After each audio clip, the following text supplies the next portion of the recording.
Thanks for coming. So,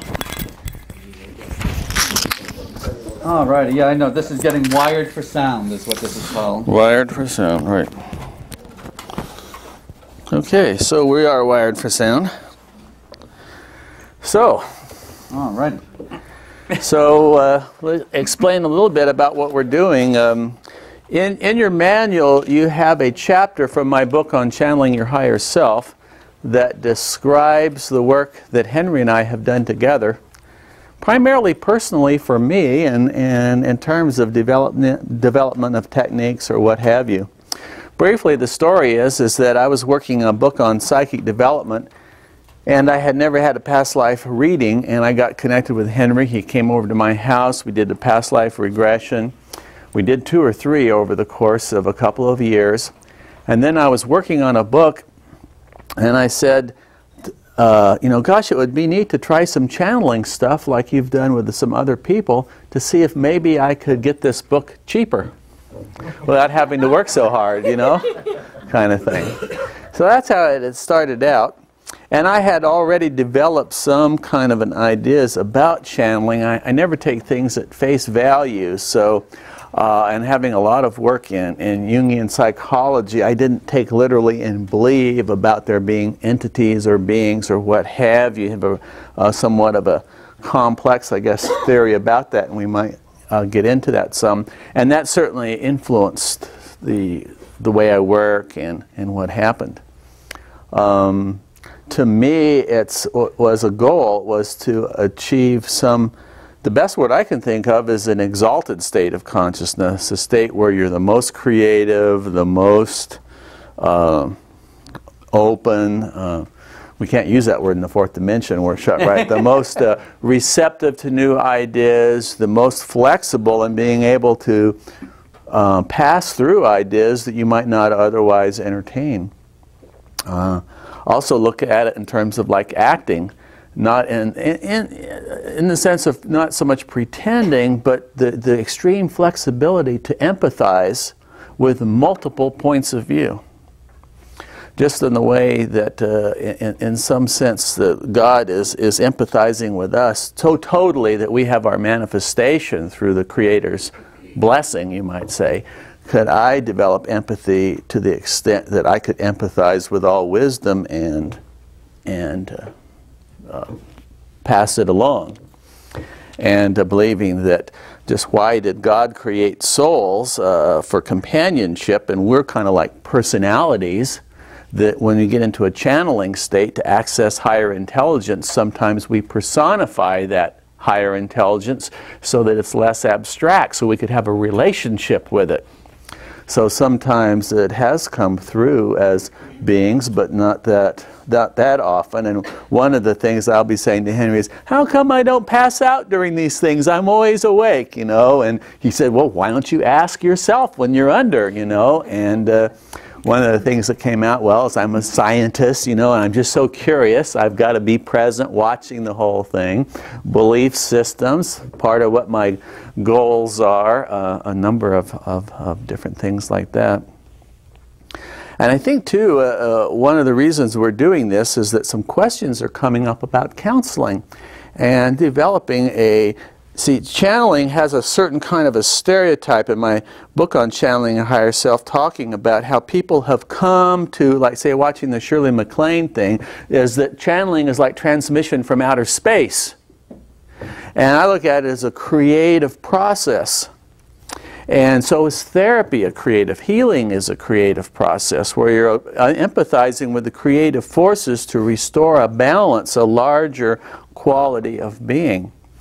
So one approach to counseling, and we've worked with this because in a lot of these so-called channeling sessions, we're setting up questions, and most of it's been for my own benefit, questions that I want answered, help with myself. Like one of the major accomplishments was finishing smoking.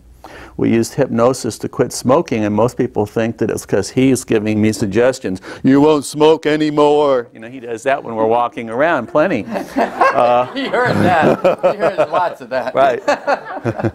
Instead, Henry is asking me, how will you quit smoking, what's the process you will take? And then I would channel the answers, and then my waking state following the suggestions that I gave, or the ideas that I was putting forth. So lots of times, say, in your regression work, a person hits a roadblock or what have you, like Henry says, one of the things that this teaches is you can ask them to guide the process through. I remember one time I was doing this with someone other than Henry, and I was with a being, and I had my arms around his legs. I loved him so much, and it was time to come back, and I didn't want to come back. I really didn't want to come back. I was crying. I was home and so on. And so I relayed the message to the person who was the conductor. I relayed the message from my guide that here's how to start bringing him back, you know, and then he just started following up on that, and we had kind of like this little group processing of brainstorming of, quote, how to bring me back. And bringing back is really just a matter of honoring the desire to stay, honoring the feelings, the sense of identity, and so on that's going on. Can I say? Oh, please! I've talked for a monologue here for a long time. But just because I think we opened the door, it might be nice to share a little bit of what came from that session with the smoking. I'd like to share that. Oh, yeah, sure. Okay.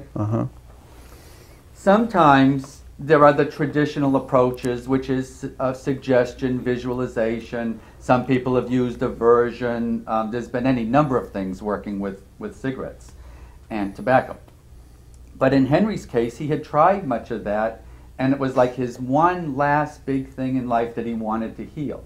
It's for him to say, not for last. me. Not last. Well, okay, it was the next. It was the next one. Okay. But he had worked with other major things, and the cigarette one was one that he was having. It was dragging out for a long time. There was no pun intended there. But Henry asked if in that session, in these channeling experiments, they were all experiments, they were all experimental sessions, if we could ask to see something that would help.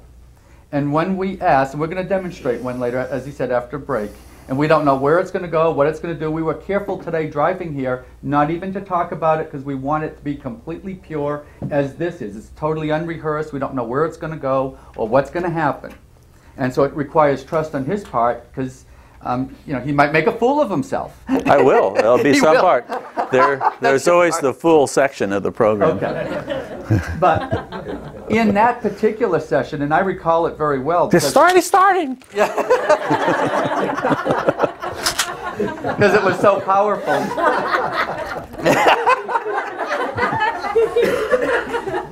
That precognitive subliminal suggestions. See, he hasn't said the suggestions yet, but my mind is reading into the future telepathically, getting them, and they're starting to go. Get back to the story.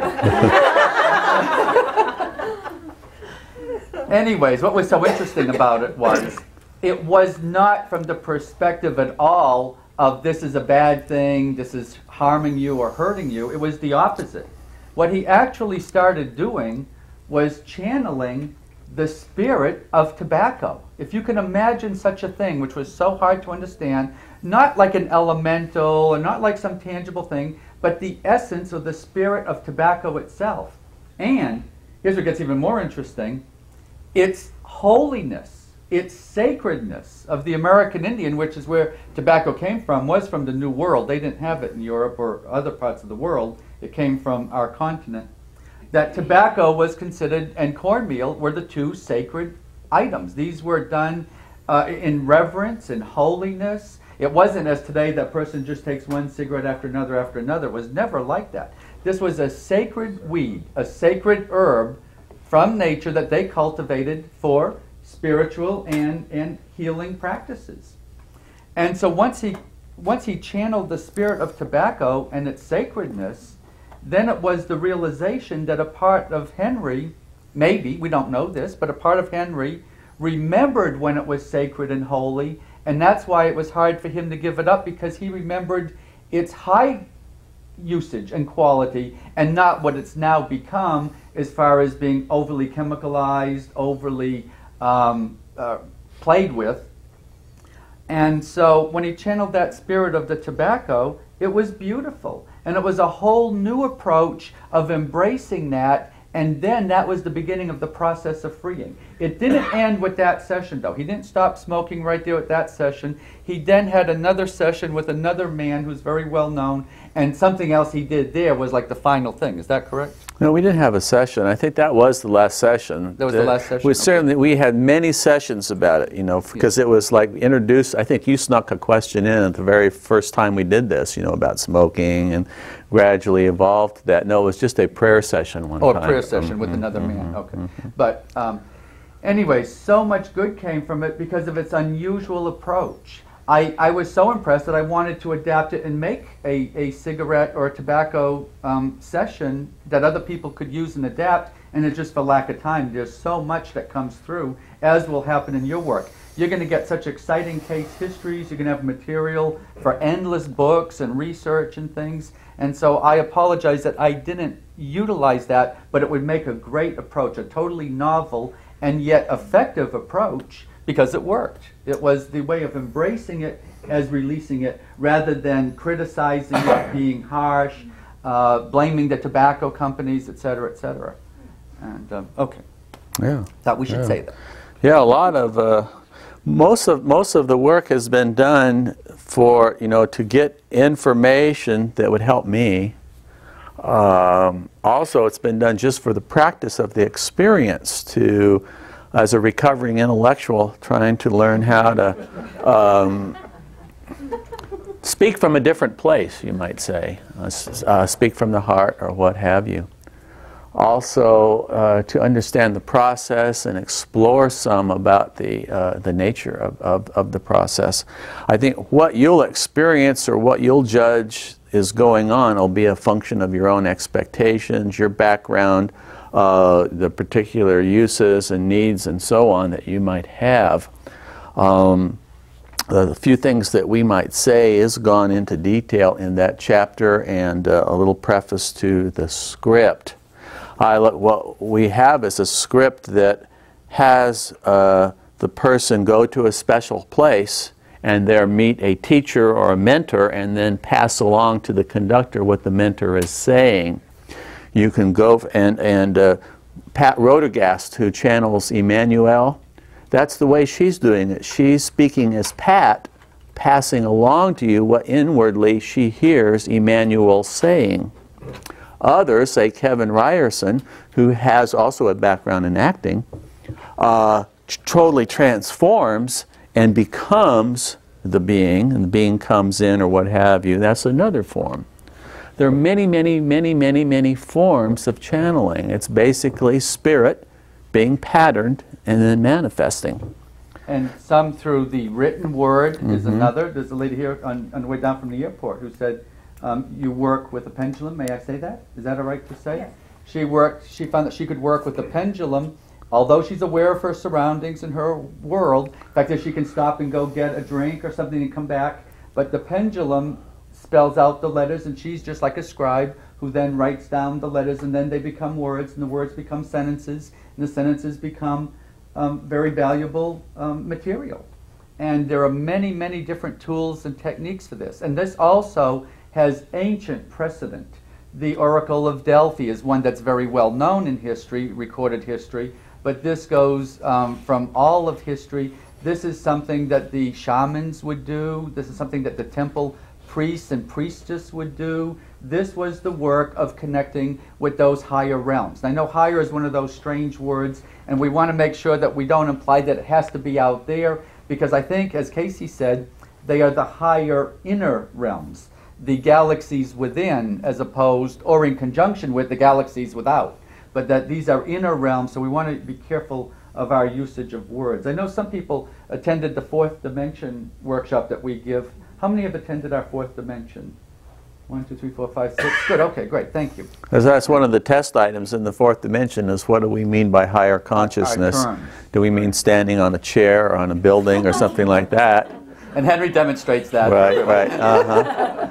Or is it a change in the quality of consciousness, which of course it is, and how is the word higher an appropriate metaphor to describe those qualitative changes? And it has to do with a shift in one's perspective to a broader perspective, a less of a localized perspective. I'm going to put